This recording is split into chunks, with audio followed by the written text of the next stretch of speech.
Selamat sore Pak, selamat sore teman-teman semua. Perkenalkan, saya Christine Malaka, Prodi Pendidikan Bahasa Inggris. Hari ini saya akan menjelaskan materi tentang sejarah munculnya filsafat pendidikan dan penerapannya di Indonesia. Latar belakang munculnya filsafat pendidikan. Jika kita memperhatikan pemikiran orang Barat yang membahas filsafat mereka, sama sekali tidak lepas dari apa yang dikatakan agama. Bagi mereka, titik berat filsafat adalah mencari hikmah. Hikmah itu dicari untuk mengetahui suatu keadaan yang sebenarnya, apa itu, dari mana itu, hendak kemana, dan bagaimana. Namun pertanyaan filosofis itu kalau diteruskan, akhirnya akan sampai dan berhenti pada sesuatu yang disebut agama. Baik filosofis timur maupun barat, mereka memiliki pandangan yang sama bila sudah sampai pada pertanyaan, bilakah permulaan yang ada ini, dan apakah yang sesuatu yang pertama kali terjadi, apakah yang terakhir kali bertahan dalam ini. Akan tetapi mereka akan berusaha untuk mencari hikmah yang sebenarnya supaya sampai puncak pengetahuan yang tinggi, yaitu Tuhan yang Maha Esa mengetahui dan Maha Kuasa. Perkembangan pemikiran filsafat spiritualisme kuno. Dari uraian di atas dapat diketahui bahwa filsafat mulai berkembang dan berubah fungsi dari berbagai segi induk ilmu pengetahuan menjadi semacam pendekatan perekat kembali sebagai ilmu pengetahuan yang telah berkembang pesat dan terpisah satu dengan lainnya. Jadi jelaslah bagi kita bahwa filsafat berkembang sesuai dengan perputaran zaman. Paling tidak, sejarah filsafat lama membawa manusia untuk mengetahui cerita dalam kategori filsafat spiritualisme kuno. Kira-kira 1200 sampai 1000 sebelum Masehi sudah terdapat cerita-cerita lahirnya Zarathustra dari keluarga Sapitama yang lahir di tepi sebuah sungai yang ditolong oleh Ahura Mazda dalam masa pemerintahan Raja-Raja Akamania. Timur jauh yang termasuk dalam wilayah jauh ialah Cina, India, dan Jepang. Di India berkembang filsafat spiritualisme, Hinduisme, dan Buddhisme. Sedangkan di Jepang berkembang Shintoisme, begitu juga di Cina berkembang Taoisme. Individuisme. Pemikiran spiritualisme Hindu adalah konsep karma yang berarti setiap individu telah dilahirkan kembali secara berulang dalam bentuk manusia atau binatang sehingga ia menjadi suci dan sempurna sebagai bagian dari jiwa universal. Karma tersebut pada akhirnya akan menemukan status seseorang sebagai anggota suatu kasta. Poejbijatna mengatakan bahwa para filosofis Hindu berpikir untuk mencari jalan lepas dari ikatan duniawi agar bisa masuk dalam kebebasan yang menurut mereka sempurna. Buddha. Pencetus ajaran Buddha ialah Siddhartha Gautama. Sebagai akibat ketidakpuasnya terhadap penjelasan para guru Hinduisme tentang kejahatan yang sering menimpa manusia, setelah melakukan hidup bertapa dan meditasi selama 6 tahun, secara tiba-tiba menemukan gagasan dan jawaban dari pertanyaannya. Gagasan-gagasan itulah yang kemudian menjadi dasar-dasar agama Buddha. Taoisme. Pendiri Taoisme adalah Lao Tse, lahir pada tahun 604 sebelum Masehi. Tulisannya yang mengandung makna filsafat adalah jalan Tuhan atau sabda Tuhan. Tao adalah di mana-mana tetapi tidak berbentuk, tidak pula diraba, terlihat dan didengar. Manusia hidup selaras dengan Tao dan harus bisa menahan bahwa nafsunya sendiri. Pengertian Tao dalam filsafat Lao Tse tersebut dapat dimaksudkan dalam aliran spiritualisme. Shinto. Shinto merupakan salah satu kepercayaan yang banyak dipeluk masyarakat Jepang.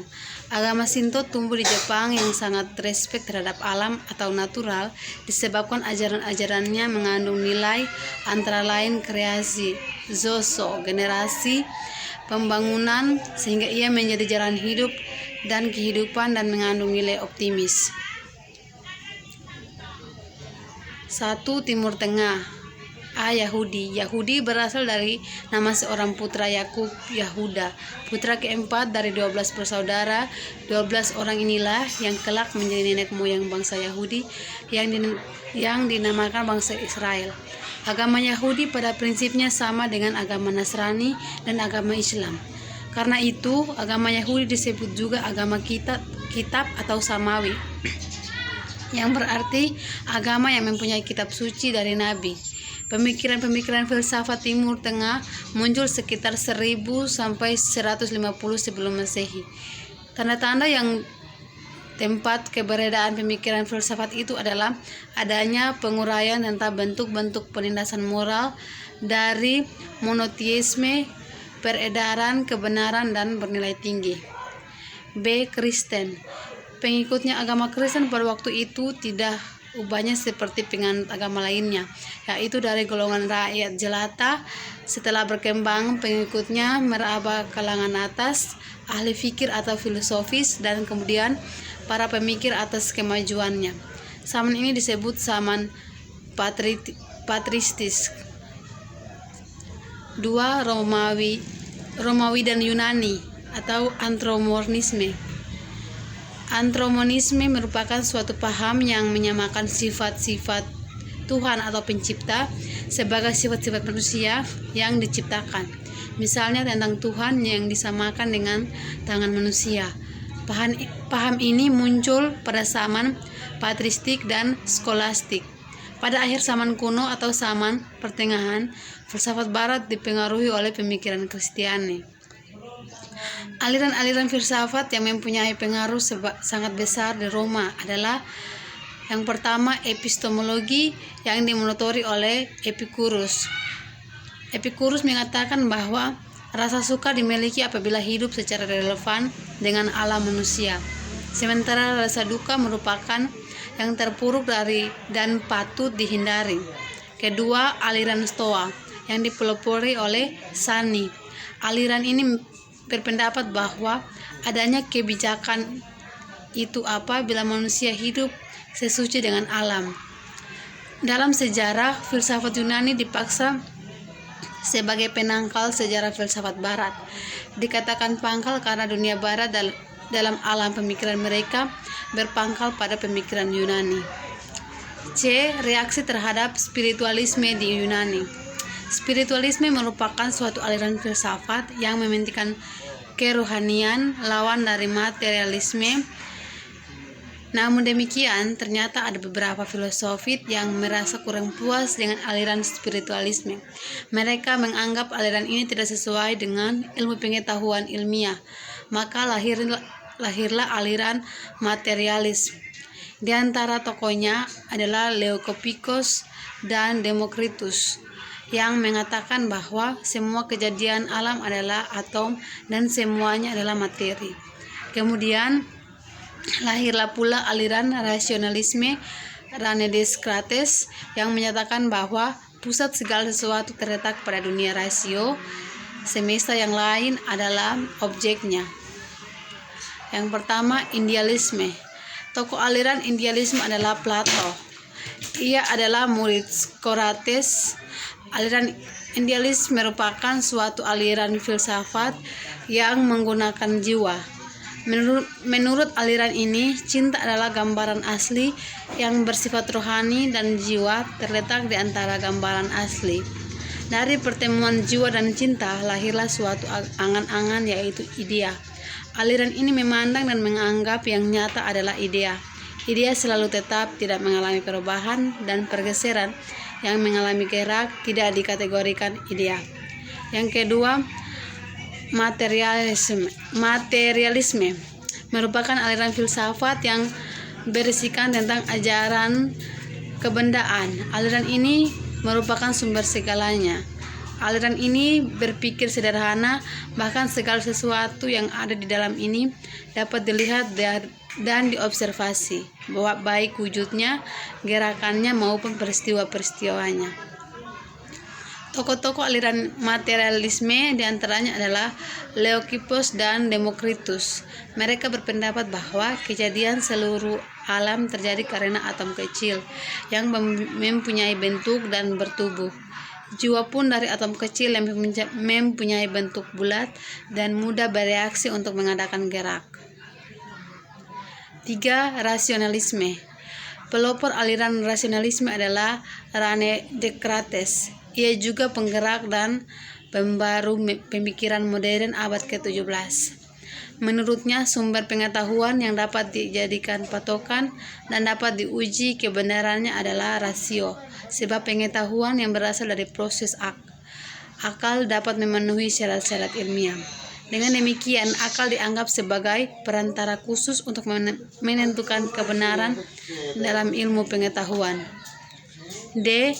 Pemikiran filsafat Yunani kuno hingga abad pertengahan. Suatu pandangan teoritis itu mempunyai hubungan erat dengan lingkungan di mana pemikiran itu dijalankan. Begitu juga lahirnya filsafat Yunani pada abad ke-16 sebelum Masehi. Bagi orang Yunani, filsafat merupakan ilmu yang meliputi semua pengetahuan ilmiah. Di Yunanilah pemikiran ilmiah mulai tumbuh, terutama di bidang filsafat pendidikan.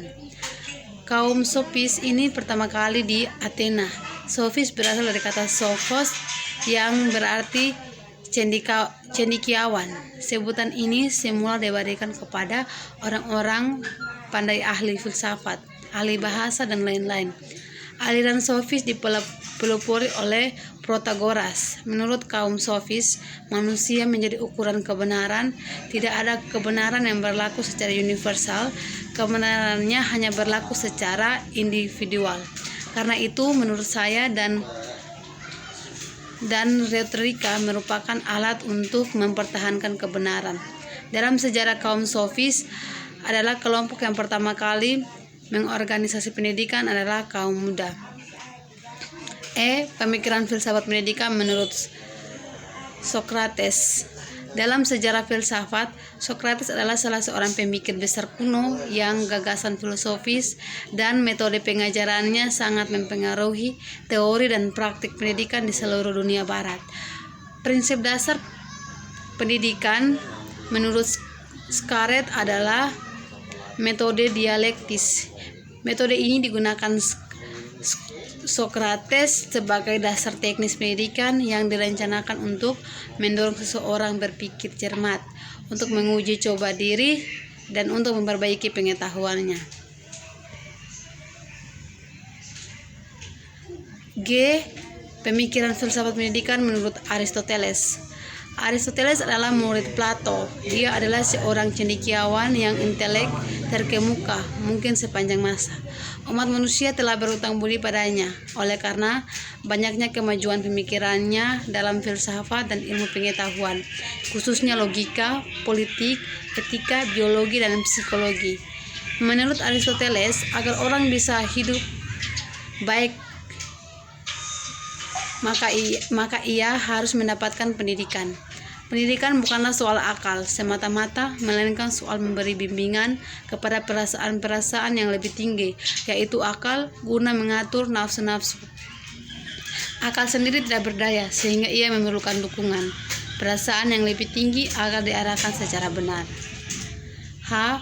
Penerapan filsafat pendidikan di Indonesia. Yang pertama, filsafat idealisme.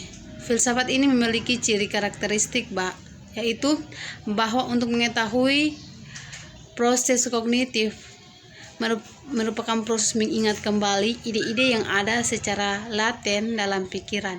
Pengetahuan adalah sebuah proses mental atau psikologis yang bersifat subjektif, sehingga pendidikan harus mampu membantu siswa melakukan kebenaran, keindahan, dan kehidupan yang luhur. Sehingga dalam realisasinya, pendidikan yang diajarkan di dalam pendidikan yaitu bahasa Indonesia, matematika, kimia, biologi, dan fisika atau MIPA. Hubungan guru dan murid. Guru berupaya membangun konsep pada murid yang memiliki hubungan dengan suatu objek dalam realitas, dan murid berupaya sedapat mungkin menangkap konsep tersebut dan mengajukan beberapa pertanyaan untuk didiskusikan bersama. Yang kedua, esensialisme dan pendidikan.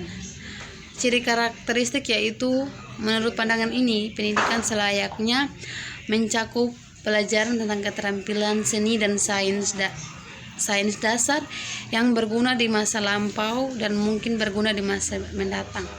Esensialisme menerapkan prinsip idealisme dan realisme secara elektis. Filsafat ini berpendapat bahwa alam semesta dan isinya diatur oleh hukum yang mencakup semuanya, sehingga tugas manusia hanya memahami agar bisa menghargai dan menyesuaikan diri dengan tatanan tersebut.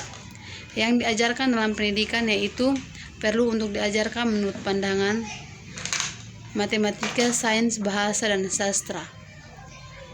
Yang ketiga, rekonstruksiisme.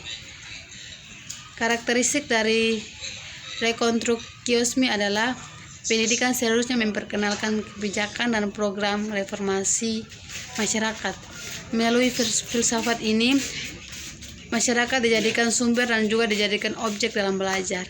Yang diajarkan di dalam pendidikan ini yaitu hendaknya diajarkan menurut teori ini, yaitu pengertian kritis dalam menguji warisan budaya, komitmen untuk melakukan reformasi sosial yang cermat, sikap berencana yang merupakan kemampuan merencanakan jalannya revisi budaya, dan pengujian rencana budaya dengan membuat program reformasi sosial yang seksama. Yang keempat, progresivisme.